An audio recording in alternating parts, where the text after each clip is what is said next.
বাদীর মধ্যে কারো নাম নাই, কিন্তু এরা তো এদের সহোদর, ঠিক আছে?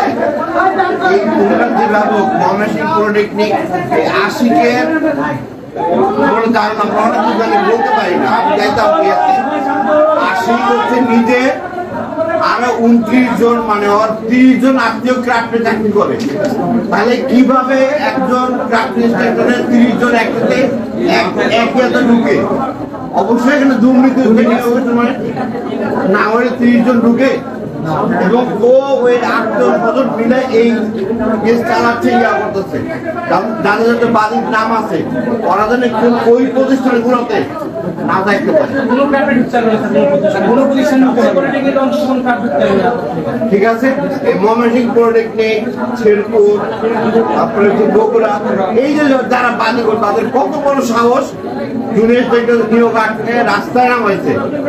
এখন আবার আমাদের একটা পথ ছিল, সেই জায়গাও তারা মাথা ঢুকেছে। এবার কিন্তু কোনো ছাড় নাই, আমি তো চাই না, 2 হাত ধরে অনুরোধ, রাস্তা ছাড়ো, ঠিক আছে? সবসময় তোমাদের সাথে আমি নিজে ডিপ্লোমা ইঞ্জিনিয়ার, এখন আমি সিআই হয়েছি, কিন্তু আমার রুট তো এই জায়গায়।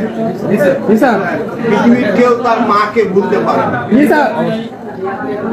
আর মাকে অপমান করা মানে পরে বাসায় রাখে দরকার নেই।